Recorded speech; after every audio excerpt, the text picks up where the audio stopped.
A mansion of glass and stone curves into the coastline of Kauai, where 4 interconnected pods look out over the Pacific. The estate sprawls across more than 35,000 square feet of oceanfront, 8,000 of them under roof, its walls folding open so that sea breeze and salt spray wander through polished halls. The price tag was $20.5 million, and for Carlos Santana, it was only the latest in a long line of retreats. Before the $20 million glass sanctuary, Santana had already been buying retreats on Kauai. In 2019, he spent $2.7 million on an Anahola property called Nohona Ke Moe Uhane, Memories You'll Treasure, with its own guest cottage and hot tub. He later listed one of these island hideaways for nearly $13 million, flipping sanctuaries the way he once flipped solos. Back on the mainland in 2021, he sold his Tiburon estate for $5.53 million. The 3,690 square foot home with its acoustically designed dome and sweeping Golden Gate views was another chapter in his habit of trading homes like chapters in a songbook. He also kept a home base in Las Vegas, where one property was valued at $2.8 million. It is hard not to measure the distance from these sprawling sanctuaries to the boy in Tijuana shining shoes and selling gum, working the nightclubs until dawn just to help his family get by. In those years, the only roof he knew was whatever his father, a mariachi violinist scraping a living, could afford. The oceanfront acres and glass-walled sanctuaries came later, after half a century of music that reshaped the sound of American rock.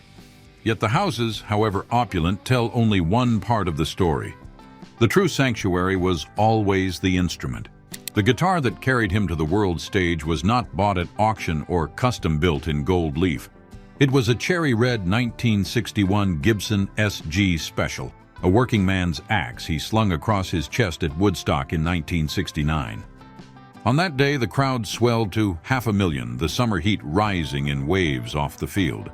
Santana himself admitted he performed under the influence of LSD.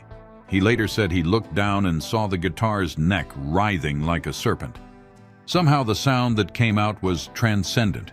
45 minutes of primal Latin-fused rock that turned a relatively unknown band into one of the defining voices of the festival. Decades later, Hendrix himself would nod in respect, telling him, "I love your choice of notes." The irony is that Santana later downplayed psychedelics, insisting you could get high on what's within you, even though LSD had shaped the very performance that made him immortal. But the Red Gibson was only the beginning. In 1976, backstage at a show, Paul Reed Smith handed him a handmade guitar. Santana liked it so much he asked for one of his own. Within 30 days, Smith delivered a custom piece, 24 frets, an symbol inlaid, mini toggle switches, and a single volume knob. From there, the relationship grew into a line of PRS Santana models, first released in the 1990s, that carried his name to players worldwide. Today, his gold-top PRS Santana II, outfitted with locking tuners and a custom tremolo, is his touring weapon of choice. It is hard to reconcile these finely tuned machines with the battered violin his father forced into his hands at age 5. For a boy who wanted only to play guitar, the violin was a cage. Now, the guitars he once dreamed of not only filled his hands, but built a commercial empire. Still, instruments are not mere possessions. They are conduits, and in Santana's case, they were often conduits for both transcendence and chaos. The most searing example remains Woodstock. Imagine the sound, the guitar screaming over congas and timbals, rhythms that shouldn't have belonged to rock but now defined it. Each note bent and stretched, sometimes just slightly out of tune, then suddenly snapping into perfect focus. The band hammered out Soul Sacrifice, and the field erupted. The roar of hundreds of thousands carried over the stage, drowning even the mistakes. For Santana, it was as though time dissolved. Music cuts right into your subconscious, he would later say, and time disappears. This was the awe beat. 500,000 people united not by ideology but by sound, the space between notes forming a kind of spiritual liturgy. Few musicians ever command such a moment. Fewer still manage it while hallucinating.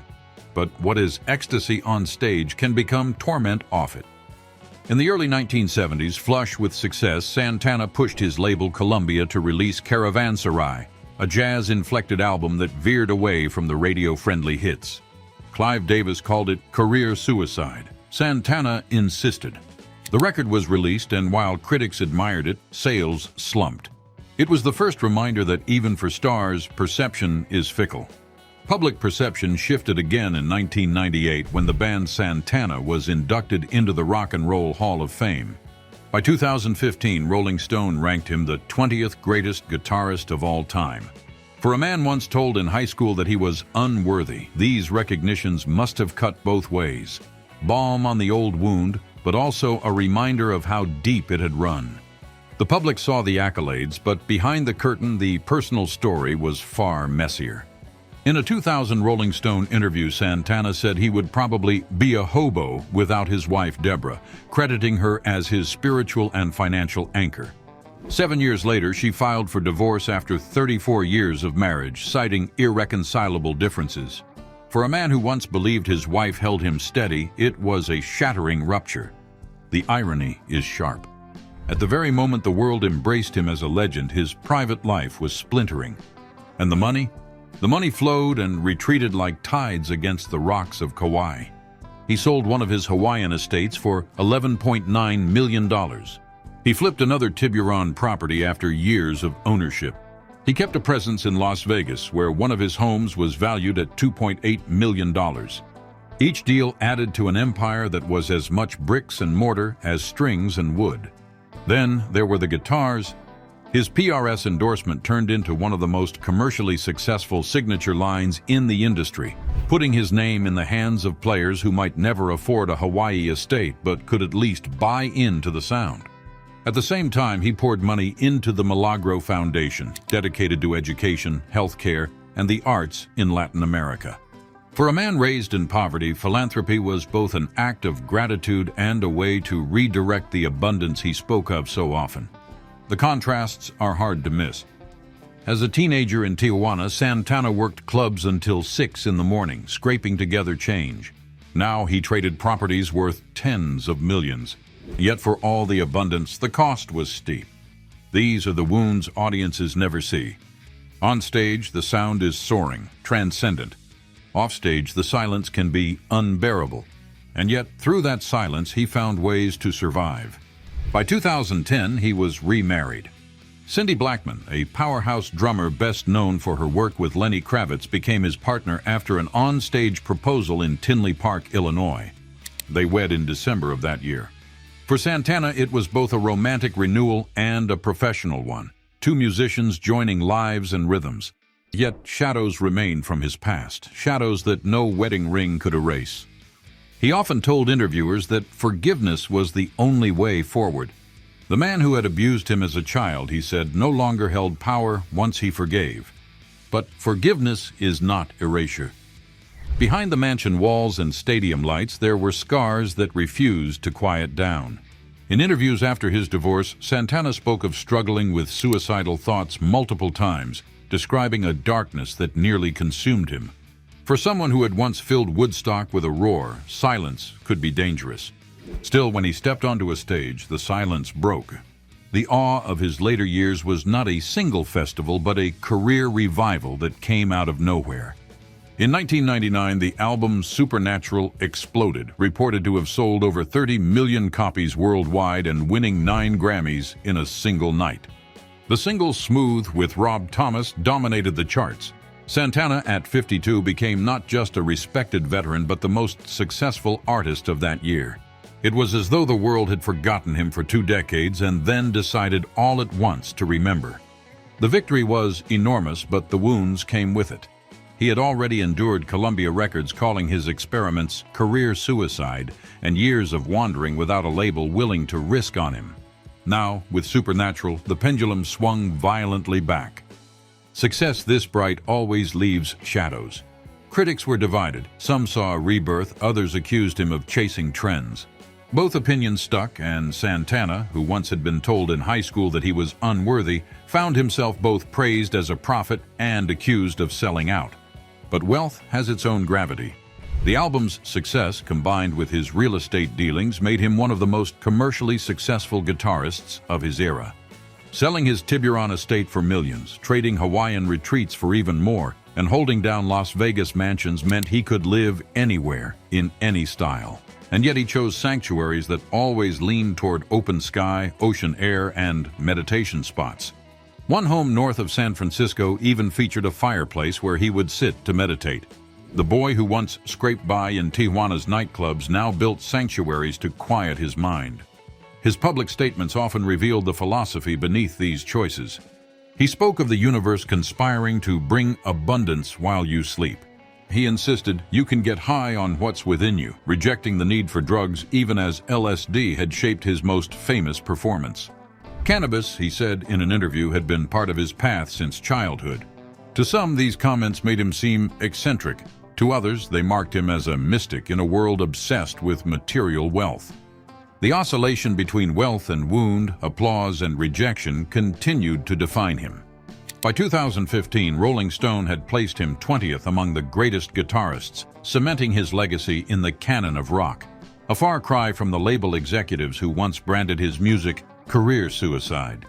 It was a remarkable reversal for someone once dismissed in high school as unworthy, proof that what critics reject in one decade can become untouchable legend in the next. Even his possessions spoke in contradictions. Those lilac snakeskin boots bought from a West Hollywood shop owner's son after he insisted on buying something not even for sale say as much about him as the multi-million-dollar estates. They were impractical, flamboyant, and deeply personal. A man who could afford any luxury still chose boots that were never meant to be his. But the deepest possessions were never material. They were legacies. Through the Milagro Foundation, he directed millions into schools, clinics, and arts programs across dozens of states and countries. The scale of his giving mirrored the scale of his possessions, extravagant, but rooted in the memory of what little he once had. Legacy is not free. For Santana, the cost was steep. The tuberculosis that nearly killed him in 1967. The abuse that scarred his childhood, the divorce that led him to the brink, the years of label rejection that left him wandering without a stage. Yet each wound became a note in the larger composition. That composition still reverberates. 10 Grammy Awards, 3 Latin Grammys. The sound of congas and timbales laced into electric guitar, creating a style that outlived critics and trends. From mariachi violin lessons forced by his father to a guitar sound that became instantly recognizable across continents, the arc is impossible to ignore. The boy who once worked clubs until 6 in the morning for spare change now owned sanctuaries worth tens of millions. The man who once hallucinated a guitar turning into a snake now meditated with his band before shows. The artist once branded career suicide became a cornerstone of rock's canon. The wins and wounds braided together into a legacy that is both dazzling and tragic, luminous and scarred. And in the end, it is the sound that survives. The mansions may be sold, the marriages may fracture, the critics may sneer. But the sound of Carlos Santana's guitar, half prayer, half fire, still cuts straight into the subconscious. Time disappears, and in that disappearance lies the only true empire he ever needed.